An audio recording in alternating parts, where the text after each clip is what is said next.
Hello, I'm thrilled to welcome my dear friend and colleague to our virtual stage, Tomás Sabat from Vaticle. Thank you. Good morning, good afternoon, good evening from wherever you're calling in from.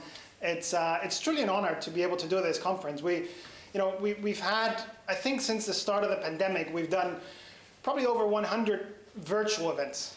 And virtual events is very different from doing a physical event where I can't actually see your face right now. And I think we've engaged with thousands of community members over the past 1 year, some of which I know are watching, if so, hello, some of which I think are new members to the community, and if so, I say welcome to you. But before I dive into my talk, I did want to say that I do want to acknowledge everyone who's been affected by COVID-19. It's been an extraordinary year, to make an understatement, and I do want to share my best wishes to everyone, to you and to all of your loved ones who have been affected by the virus. We're based in London, and we have been able to see firsthand the devastation that the virus has brought. Now today I want to talk about biology and computer science. At Vaticle, formerly Graken, we have the great privilege, I would say, to work with some companies that are doing some science, some of the greatest science that is available in the world, and we're able to help them in whatever it is they're doing. And so through that, we've been able to see some of the great progress that is being made on the life sciences field. And despite all the gloom in the pandemic, there's actually a lot to be excited about on the scientific front. And something that I feel very proud to be able to share is that with TypeDB, we can able to help enable some of that future to happen. And that's what I want to talk about today. Now, the future itself is where I want to start by looking at, and one that's not too distant, specifically 2025. If we think of what could the future look like from a healthcare, from a life science perspective, what are some of the innovations that we could see in 2025?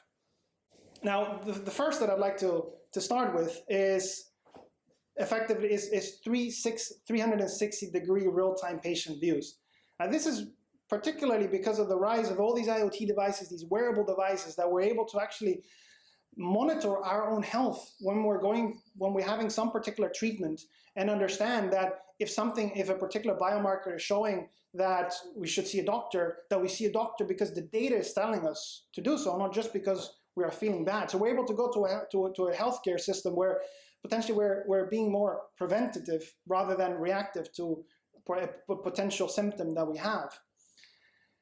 And the other part is with the incredibly low cost of genome sequencing, we should expect us, as we go see a doctor, as we go and do a treatment, that the treatment itself is actually personalized to our own genomic profile. That's something that we should be expecting in the coming years. Now, clinical trials are particularly notoriously expensive in the drug development pipeline. And the rise of doing in silico clinical trials, being able to computationally simulate some of these trials, has huge promise in reducing a lot of costs in the drug development pipeline.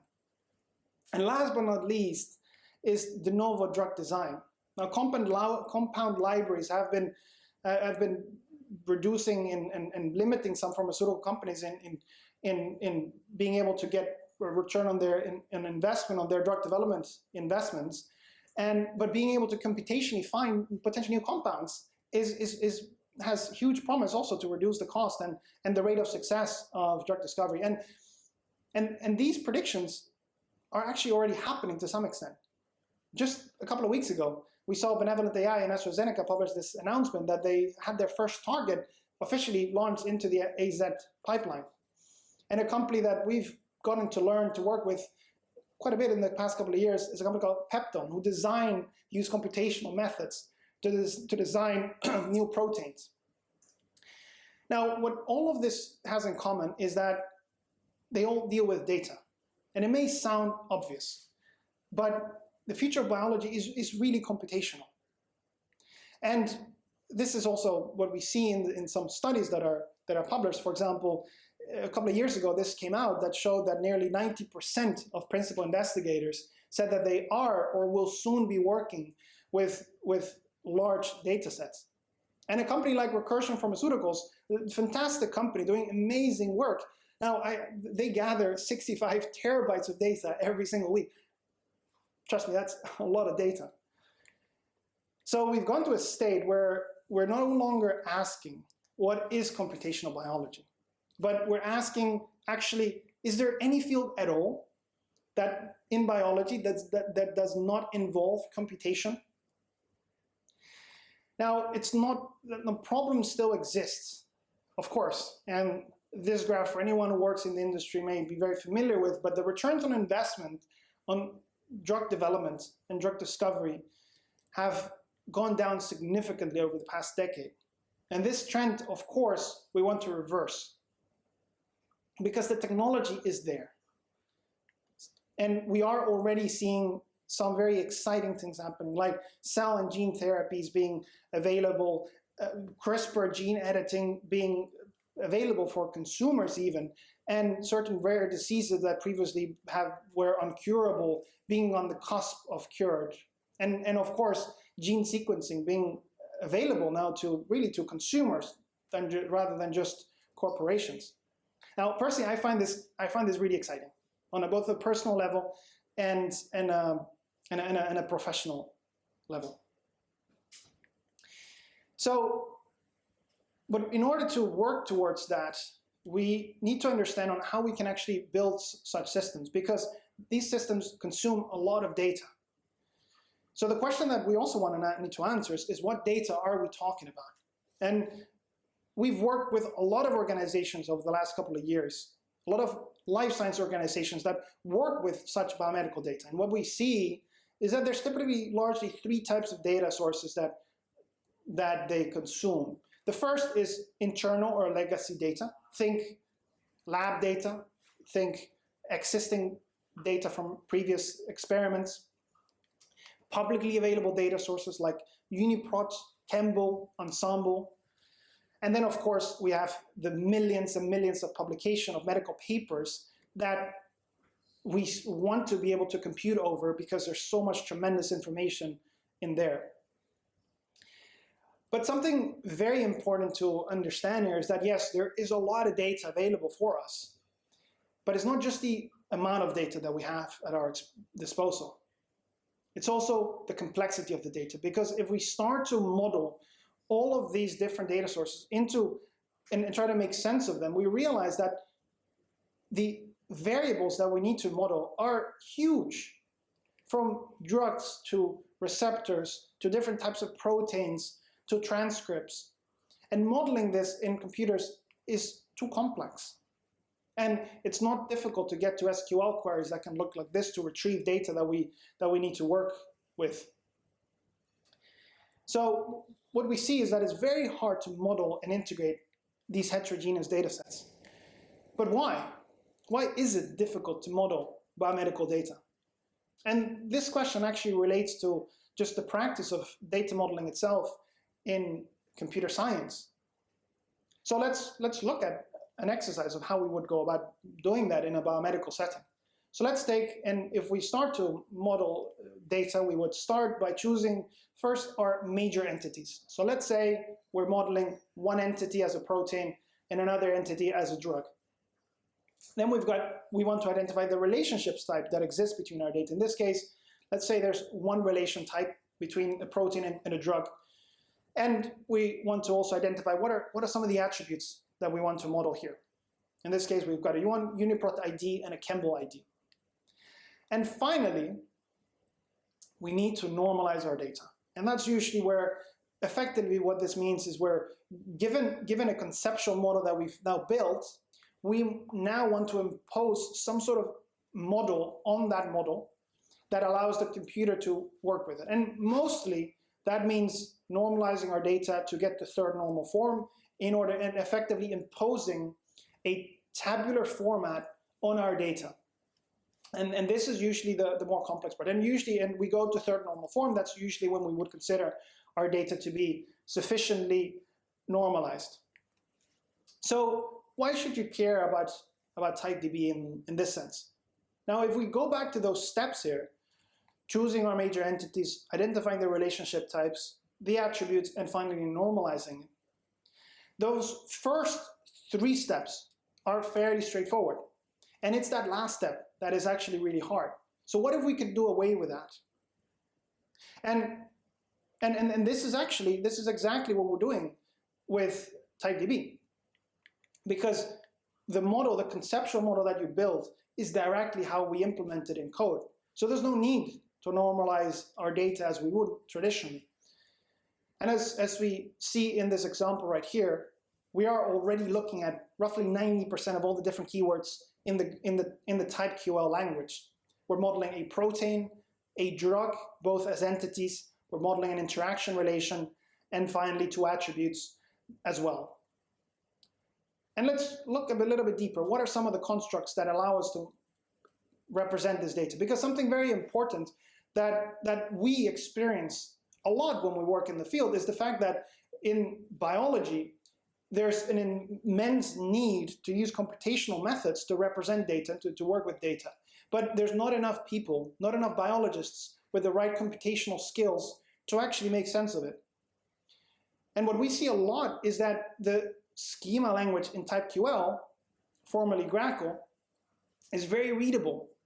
So we get this practice where instead of having these silos where the database people make the database model and the biologists work with, or effectively the subject matter experts, we now have a situation where those 2 can now work together, and the subject matter experts can actually understand what the database is saying without necessarily needing to understand what computer science needs, or effectively have a formal training in bioinformatics. And we find that incredibly rewarding, and we've seen that multiple times through in the community and working with different organizations. But let's say we want to make the model more complex and say, well, there's not just one type of protein, there's also kinases and there's ion channels. And we want to say that, yes, kinases and ion channels are also proteins, and we want to represent those as subtypes. We can quite easily do that in TypeQL by simply saying kinase subprotein, ion channel subprotein. And then they will now inherit all the roles, all the attributes that their parent has, in this case, the protein. But why is that useful? Now let's look at a question here where, let's say we want to return both kinases and ion channels connected to drugs. Effectively, what that question means is that a kinase is connected to a drug. Give me kinases that have an interaction relation to a drug and ion channels that have an interaction relation to a drug. So we're effectively, there's 2 query paths that we have to represent, that we have to explicitly state in order to get the answer to the query that we have. But how can we simplify this? And this is where the type inheritance becomes very, very straightforward, because we can now just say, rather than specifying explicitly both kinases and ion channels, we can just simply say, give me proteins connected to drugs. And by asking for proteins, we effectively infer, or TypeDB infers that we also mean all the different subtypes, in this case, kinases and ion channels. Now, what are some of the other modeling constructs that TypeDB offers that are relevant when we're modeling biomedical data? One of those is the ability to model ternary relations. Here we've got an encode relation between a gene, a protein, and a source.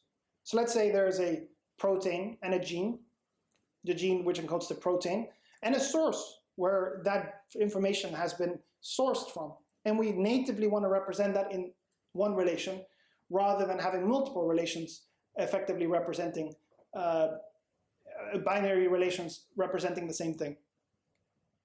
Or we can have nested relations, effectively a relation referring to another relation. In the example on the screen right now, we see that there's a protein interaction relation between 2 proteins, but we want to localize that interaction protein. So what we do is we add a variable which we assign to the relation, the protein interaction relation, and then that variable we then put into another relation, in this case the locates relation, that connects to a specific tissue. Or we can also represent logic, business rules in the database itself. For example, we could infer gene to disease associations. If we know that a gene encodes for a protein, and if that protein is known to be associated to a disease, we can now infer that we also want to create an association between the gene and the disease. And we can do that by writing rules as part of the schema in TypeDB.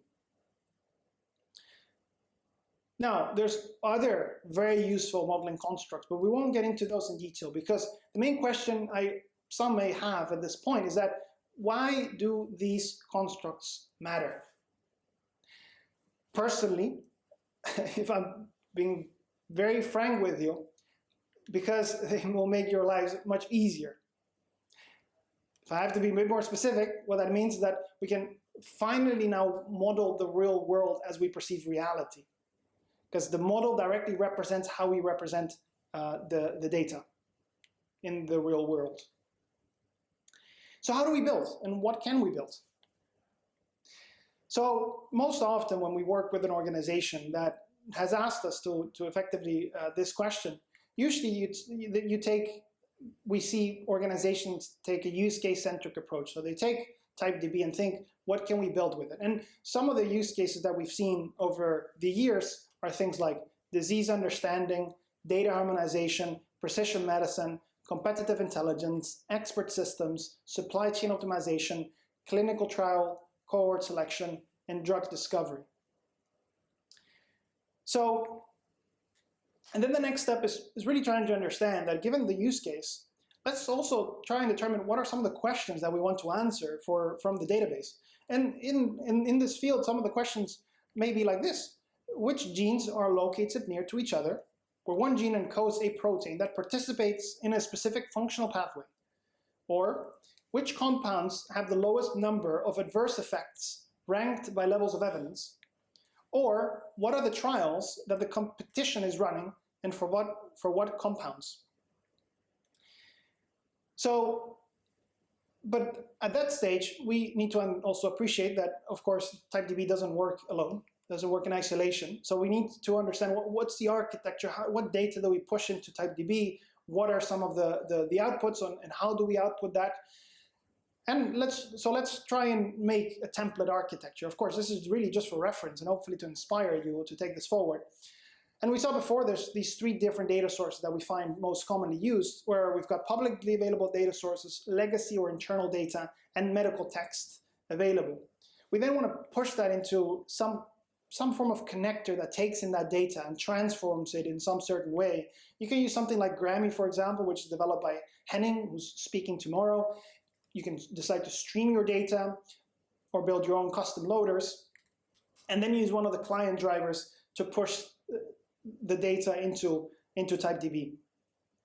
The medical text data, of course, we have to somehow create the structured representation of that data. So pass it into something like Core NLP or Open NLP. And once we get to that stage and have data into TypeDB, we can start to fetch data from it. And the way you do that depends, of course, on your application, but you may fetch it from dashboards, do analytics, or maybe even have a chatbot connected to it if you're, for example, exposing the data to consumers. And you can also decide to have a predictive layer in there. If you might want to make predictions about which diseases are connected to which genes and use something like KGCN or TensorFlow, we can also, of course, add that to the mix. And if you want to learn more about that, actually, I would recommend to check out Henning's talk, who's, I believe, speaking tomorrow, both on Grammy, on how to load a lot of data into into TypeDB, and also how to do machine learning over TypeDB. But let's focus a bit more on the loading data aspect side of things. So a question that we get asked frequently is, can we automatically map SQL, JSON, fill in your own data source, to a TypeDB schema? Now, the question, frankly, is we could, but we really shouldn't. Because if your data is normalized already in third normal form, we're not going to gain anything from TypeDB's schema. So we want to do some work to understand the model, and in some ways denormalize it to get to a more conceptual state of the model. So we want to ask ourselves that given TypeDB's type system, what's the best model for my data? So effectively what that means is that given your data formats, whether it's an XML, whether it's a CSV or JSONs, we want to push that into your schema, because the schema is where you can generate tremendous IP in the way you're representing, in the naming of the relations and the naming of the entities. That's where a lot of your IP will sit if you're in an IP-intensive environment, which in the life sciences you always are. So, but how does that look like in terms of mapping a TypeDB schema to some, let's say, tabular data? So let's look at this example. Here we've got a gene table and a disease table with 3 different columns. Now to map that, we would say, okay, first we want to say there's a gene entity and there's a disease entity, so 2 different entities. And we start with the gene entity. We say that those 2 columns, the ensemble ID and the symbol column, both we migrate into attributes that we create that are owned by the gene entity. We do the same for disease. We see that there's a mesh ID and there's a disease name, which we map to the disease, to the two attributes attached to the disease entity. And finally, we use the foreign keys of these 2 tables to create a relation between the 2. And so that would be a very simple way, for a very simple example, to map this tabular data into TypeDB. And if we consider JSON is notoriously hard to represent complex relationships. And in this example here, we could say, okay, let's look at what are some entities that we can find. Here we've got 2 person entities. There may be a publication that relates to the 2 persons, and effectively we work backwards and really try to understand the data to see how does this actually relate to a TypeDB schema. And this process is how we would go about doing that. Now in the final part of my talk, I want to actually look at a bit more detail into 2 separate use cases, specifically competitive intelligence, drug discovery, and precision medicine. And for each one, I want to answer 3 separate questions. So for the first one, we're going to look at who are individuals who own patents and have run clinical trials on Ebola. For the second, we want to ask, what are the most likely gene targets for melanoma? And finally, for precision medicine, we want to say that given someone's biological and genetic profile, what clinical trials is an individual eligible for? So let's start with the first one, the competitive intelligence. Now first, what data would we load, would we consider if we're building a competitive intelligence use case? We could look at clinical trial data. There's a lot of great open source available data available. We can look at patent data. There's actually an organization called Lens that has some great publicly available data on patents and ownerships. We may look at some molecular data as well, and then we may build a custom loader to load that data. We could use something like Core NLP to do the text mining to find any structured representation from these clinical trials, and then push that using one of the client drivers, push that into TypeDB. If you're using Python, you can use the TypeDB Python driver. And then we would get to some sort of output, where here we would answer things like, who are individuals who own patents and have run clinical trials on Ebola? So if you've modeled the data in the right way, you've ingested the data, we can ask this question quite easily in TypeDB. And the query would look like this, where effectively we're saying, give me a person who has an ownership relation to a patent. That same person must have an investigation relation to a clinical trial, and that clinical trial must have an involvement relation to a disease which has an attribute, Ebola. And then we use the keyword get to fetch just the person, because that's the answer to our question. What do we do after? Of course, depends on your application.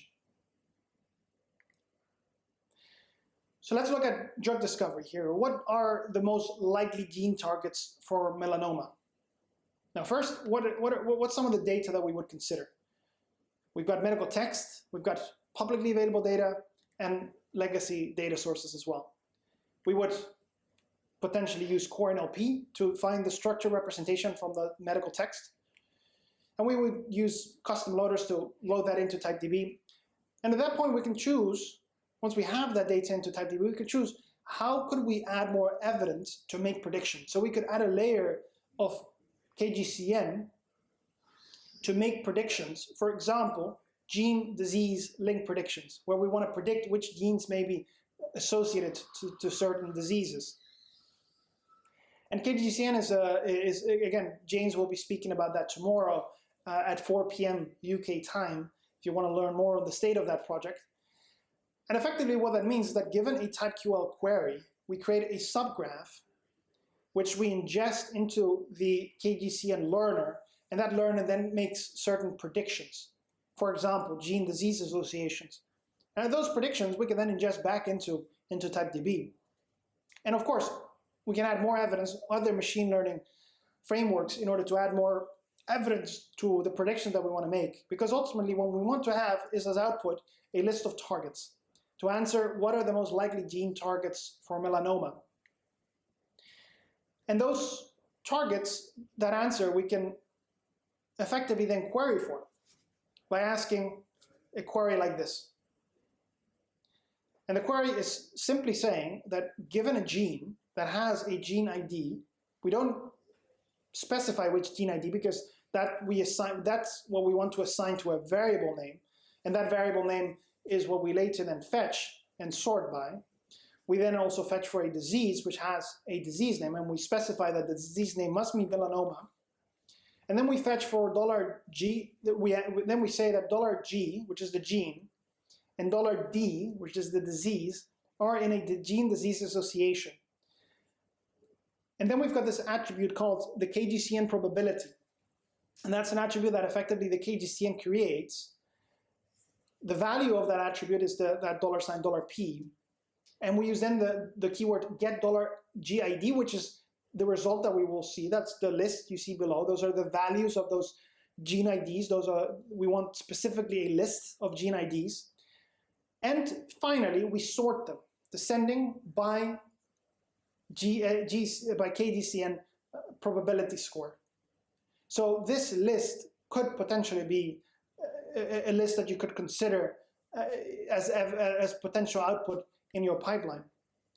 Now, before we move on to the third use case here, what's particularly promising of this approach is that first, biology, of course, is always uncertain.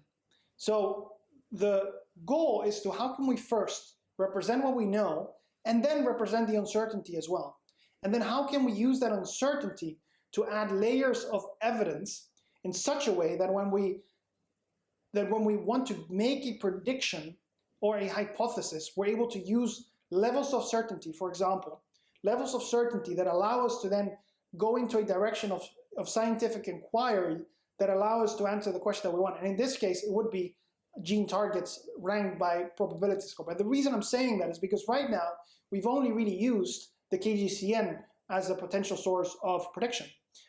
But we could also use other sources of prediction. For example, other machine learning frameworks that have different ways of learning, and then adding those into TypeDB, creating a model that represents those potential predictions, and then effectively taking into account all of those different pieces of evidence, use the reasoner to then output a list like this that allows us to infer those results and get a list of potential predictions. Now, for the third use case, on the precision medicine side of things, the question that we want to answer is, given someone's biological and genetic profile, what clinical trials is someone or an individual eligible for? So now first let's look at what type of data we have available. We of course may look at some medical text data, clinical trials, and by the way, there's some great data available at clinicaltrials.gov that we could integrate to see some of the latest clinical trials that are available. We could look at molecular data, like we have all this time, UniProt, DGIDB, and Ensemble. Those are some of the ones that we've worked with particularly. And then there's actually specific precision medicine databases, like OncoDB, which focuses specifically on the oncology side, which has an API that is particularly useful, which I would recommend, and that allows you to really tailor the sources of data that you're putting into TypeDB in a way that's very tailored to the question that we're trying to answer. We can use Core NLP again to get structured representation out of our data. We can use our custom loaders to load data into TypeDB. And of course, again, use, for example, if we are coding in Python, we can use the Python client to push that data into TypeDB.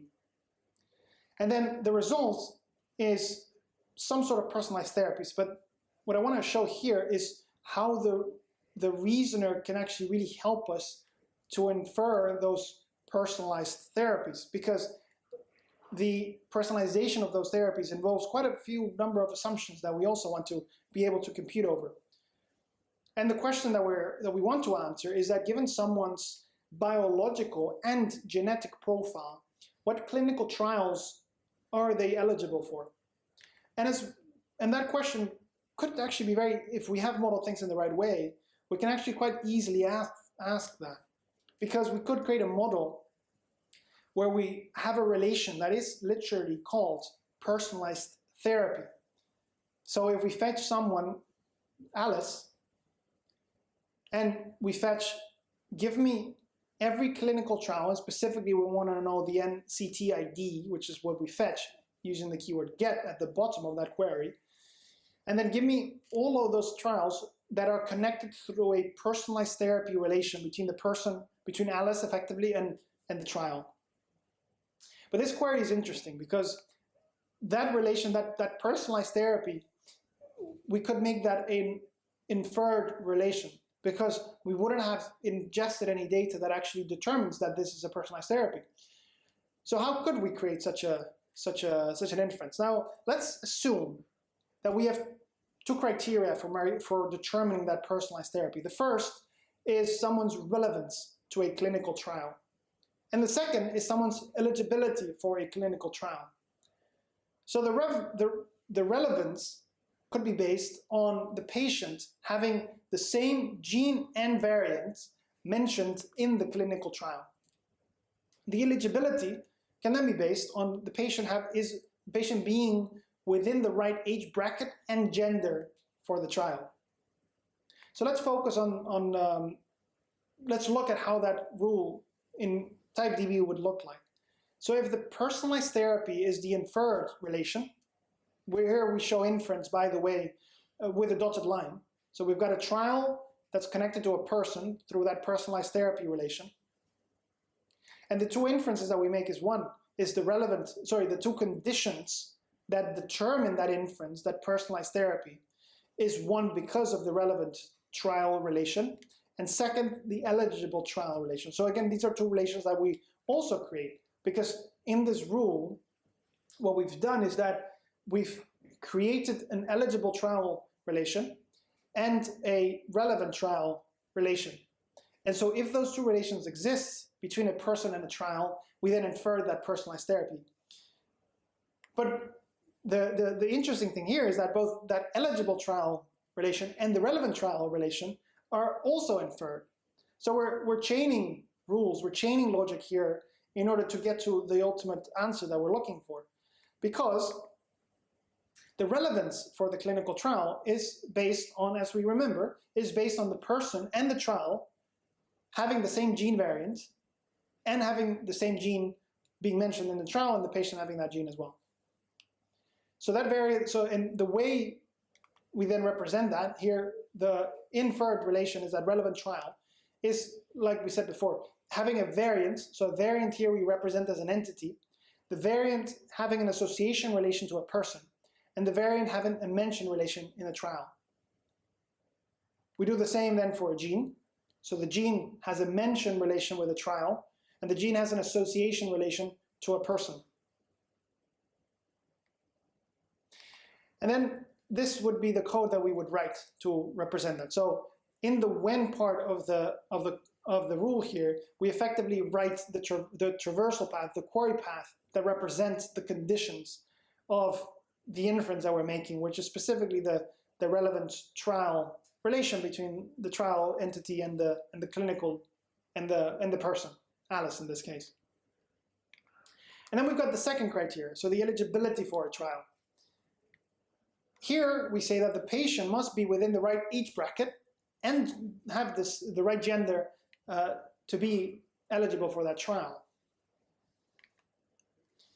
So the rule, effectively, conceptually, the conditions mean that the trial, we want the trial to have an association relation to a disease. We want that disease to also be associated to a person. And then we want the person to have an age, or sorry, the trial to have a max age attribute that is greater than an age, and a trial that has a min age that is less than the person's age. That's the first condition that we set. And the second one is very simply that the trial's gender condition is the same one as the person's gender. And if those conditions meet, we infer that the trial is connected to a person through an eligible trial relation. And in code, this is how that query would look like. Again, the query path that represent those conditions, we represent at the top, and then the inference comes below. And when we take a step back and look again at what we're trying to represent here, now this is of course, a very simple example of how we can go about representing all of this. And by no means is this ready to be used in a production setting. The goal here is for you to inspire you to take this forward and to building something that is of actual clinical value. So and of course, not just using the TypeDB system, but also other tooling that we could use, other intelligence, whether that's a machine learning framework to find some of these, to make some of these predictions. So now I've been speaking for a long time. Anyone who's still listening, thank you, because I want to wrap up. There's a lot that we can build with TypeDB. There's a lot of use cases that we discuss with a lot of different people on a daily basis.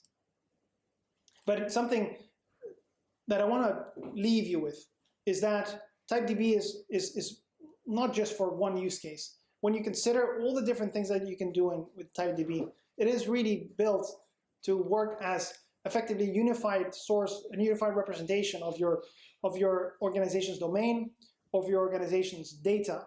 And that's how we build the software, that's how we build our system, that's how we lead our lives, and how we conduct the spirit of our engineering. So now it's up to you, because we just build a database. We can't enable the future, but we are doing our best we can to certainly help enable and accelerate it.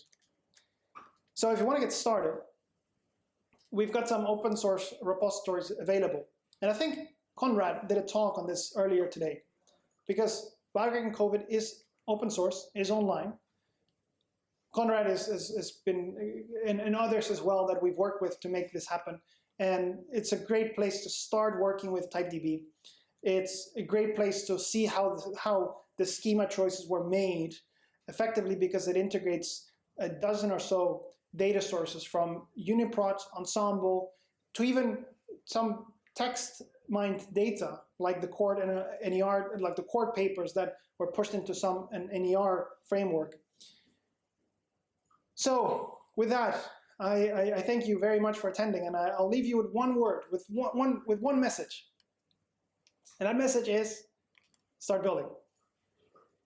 So thank you very much, and I'll see you online.